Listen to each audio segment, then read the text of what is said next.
Genesis, Abraham and Sarah, the promise and the journey. An epic story of faith, fear, and the divine covenant.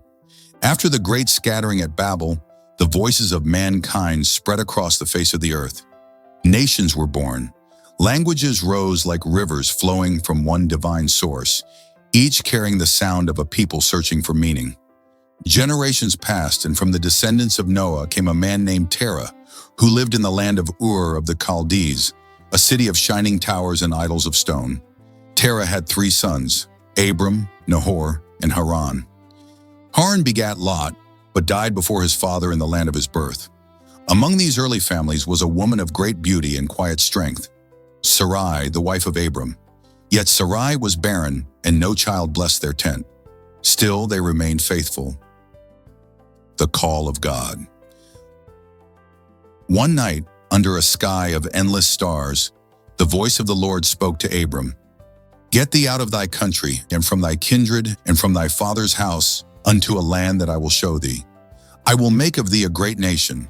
I will bless thee, and make thy name great, and thou shalt be a blessing. I will bless them that bless thee, and curse him that curseth thee. And in thee shall all the families of the earth be blessed. So Abram obeyed the call. He gathered his wife Sarai, his nephew Lot, and all the servants, flocks, and herds he possessed. Together they departed from Haran, leaving behind the idols of their fathers for the promise of an unseen God. Abram was 75 years old when he began his journey. Faith does not always come young. Sometimes it begins when everything else is already known. The land of promise. They journeyed through the vast wilderness until they reached Canaan, a land rich and green, yet already inhabited by many tribes. The Lord appeared to Abram there and said, Unto thy seed will I give this land. Abram built an altar upon that spot, a symbol of devotion, a bridge between heaven and earth. He moved onward toward the hills east of Bethel, pitching his tent between Bethel on the west and Hai on the east. Again he built an altar and called upon the name of the Lord. It was a journey of faith, step by step, altar by altar. Each stone he placed was a declaration that the unseen could be trusted. The famine and the fear. But soon the rain ceased, the rivers dried, and the crops withered. A famine struck the land, and Abram was forced to journey south into Egypt, the land of the Nile and the Pharaohs, to find food and refuge. As they neared Egypt, Abram turned to Sarai and said, Behold, I know that thou art a fair woman to look upon. When the Egyptians see thee, they shall say, This is his wife, and they will kill me, but let thee live. Therefore I pray thee, say thou art my sister, that it may be well with me for thy sake. Pause and think about this moment. Abram, the man of faith, was also a man of fear. Even the chosen stumble when shadows grow long. Faith is not the absence of fear. It is courage born from it.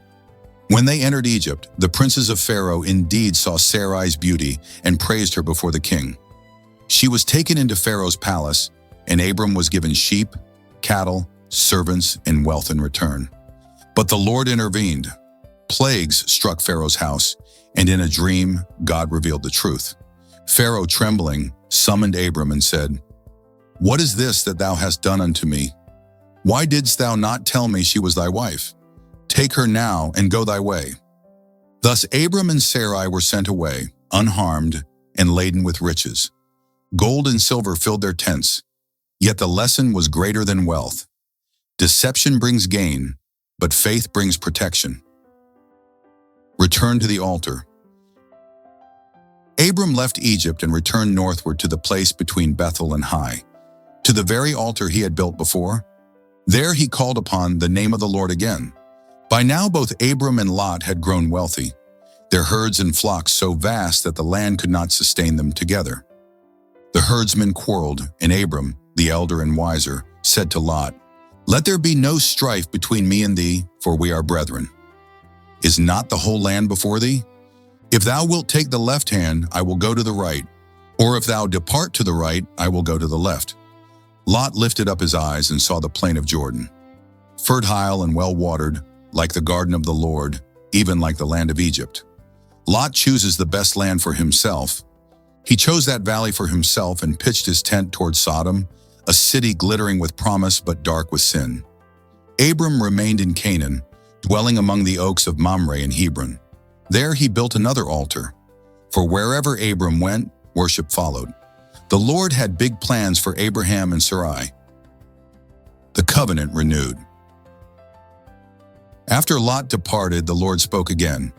Lift up now thine eyes and look from the place where thou art, northward, southward, eastward, and westward. For all the land which thou seest, to thee will I give it, and to thy seed forever. And I will make thy seed as the dust of the earth, so that if a man can number the dust, so shall thy seed be numbered. Abram walked the length and breadth of the land, a man following a promise that seemed larger than life. He was old, childless, and a stranger in a foreign country. Yet faith whispered louder than logic, "It shall be so." Reflections on faith and fear. Pause here and think. Sarai was Abram's half-sister, but she was also his wife. She was the daughter of his father, but not of his mother. People and culture operated different in the Bible days. Abram lied to protect himself, yet God still blessed him. He feared losing his life, yet God preserved it. He doubted what he could not see, yet God still made him the father of nations. This is the paradox of faith. It grows not from perfection, but from persistence. Abram's journey teaches that belief is not a straight road. It is a path of testing, surrender, and discovery. Sometimes the promise feels far away. Sometimes the famine comes before the feast. But every altar Abram built was a reminder that faith remembers even when sight fails. The moral reflection. The story of Abraham and Sarah is more than the tale of a man and his wife. It is the dawn of faith itself. From their union came not just a child, but a covenant. From their obedience came not just blessing, but the birth of a nation. Abraham's courage reminds us that faith begins where comfort ends. Sarah's beauty and barrenness remind us that divine timing is never human timing. Together, they teach us that the journey of faith often begins in uncertainty, that fear may walk beside faith but cannot conquer it, and that what God promises He will fulfill, in His time, not ours. So when the road ahead feels barren, when the promise feels distant, remember Abraham's altar under the stars and the voice that said, "Lift up now thine eyes, for all that you see, I will give to you." Their story will continue, for the promise has only begun. The child of faith has not yet been born, and heaven still watches as the journey unfolds. If you liked the Bible story and found value, please like, share, and subscribe. Subscription is absolutely free. Your support will help the channel to grow. Thank you. To be continued in the next episode.